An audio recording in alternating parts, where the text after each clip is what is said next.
One topic we see come up quite a bit in gun forums and on gun channels is whether 1911s are worth paying for a high-end custom model. So basically, are high-end custom 1911s actually worth the money?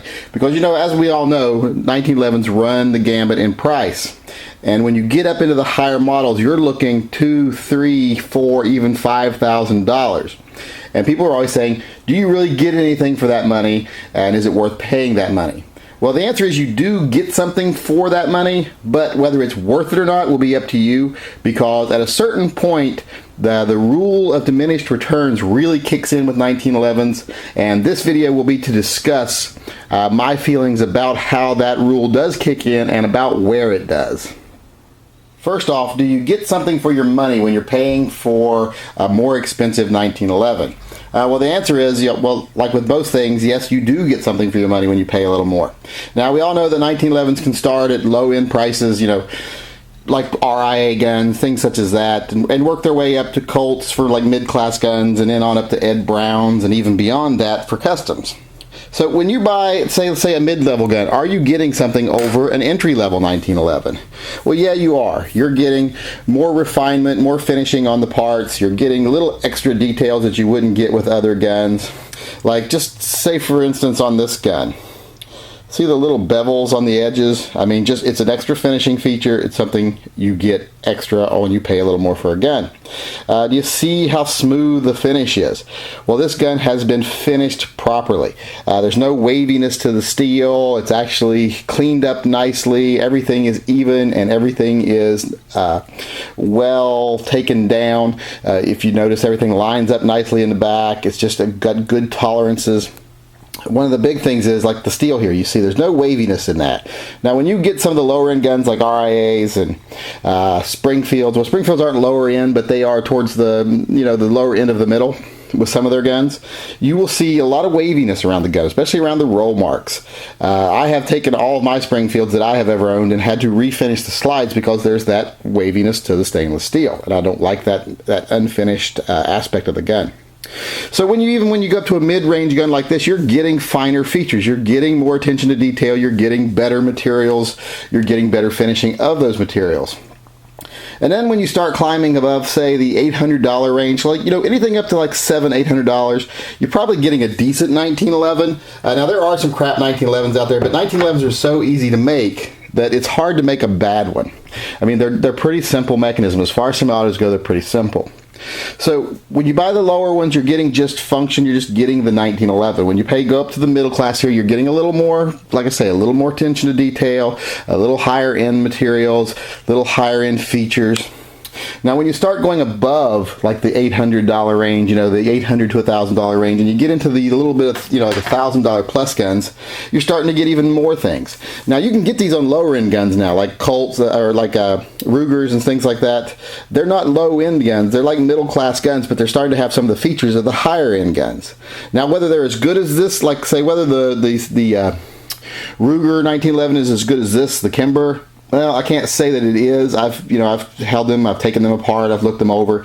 They are adequate guns that have had a little bit of window dressing put on them, and they sell them at a reasonable price. So they are a good gun for the price. But are they as good overall as something like this gun?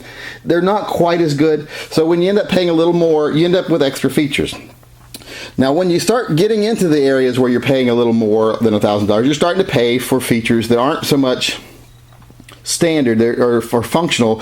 They're aesthetic as well as functional, like the scallops on the front of this. You know, a regular checkering would do the job, but this looks cooler, so you're paying a little more for it. It's a little more difficult to do. Same thing with the scallops here.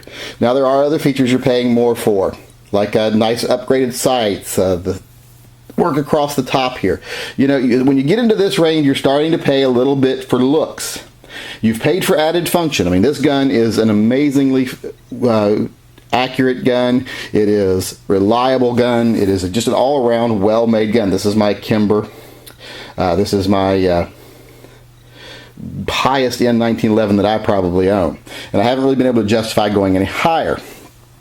So like I say, when you're in this range, you are paying for added things. You're paying for upgraded beaver tails, upgraded controls, upgraded triggers, a little more work on the triggers themselves. They're a little smoother, a little crisper, better sights, things like that. So once you're in that $1,000 range, you are, that $1,000 to $1,200 range, you are paying for better stuff. I mean, you're still getting something good for your money.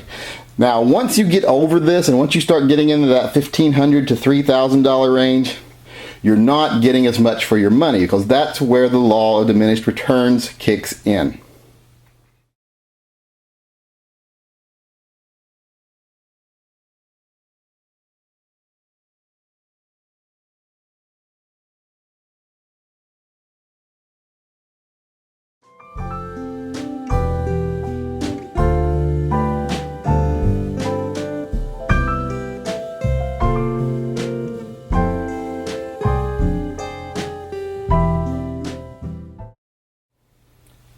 Now, the law of diminishing returns is always in effect to a degree, but when you get up above that $1,000 to $1,500 or $1,000 to $1,200 range, really, when you get above that, that's when the rule really kicks in, because after that, you're paying more for just a little bit of fine tuning that might make an eighth of an inch difference at 50 yards, maybe.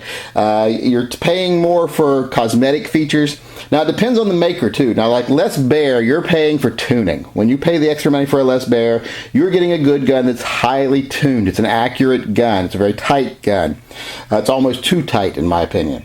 But when you pay for like an Ed Brown, you're paying more for custom appearance than you are anything else, because this gun and this gun, they both outshoot both of my friends' Ed Browns, and then a third person I know that used to have an Ed Brown. This gun always outshot it, and this gun shoots as good as this gun. So you're not necessarily paying always for better performance when you get up to those custom guns. A lot of times, like I say with Ed Brown, think of Ed Brown as a cake decorator. Anyone can make a cake that tastes good, but a real talented decorator can make a cake that looks amazing also. And that's what Ed Brown is. His guns are adequate. They're good. They're actually better than adequate. They're good guns, but they've really been fancied up. They have all the checkering and the satiny finishes and things like that, like this Kimber has.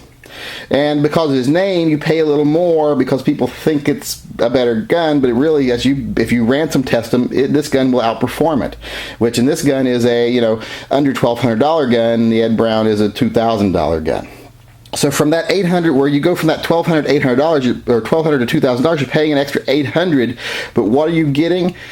You're not really getting anything more over this gun. You might be getting, a beaver, one or two less mem parts in here that are low stress parts that you can replace very cheaply, but you're getting very little for your money. But you are getting something. You're getting a name, and you're getting a little bit prettier gun. So, and if you think it's prettier. So you have to understand, once you get above a certain point, when you start off at the basic, you're paying for, you're getting every penny's worth of functionality and performance and quality.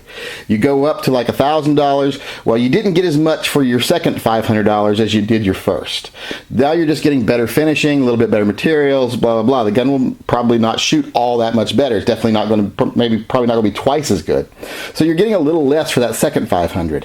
Now, when you go up another $1,000, you're getting even less for that $1,000. I mean, every time you go up a little bit in money, you get less for it. That's just the way it works.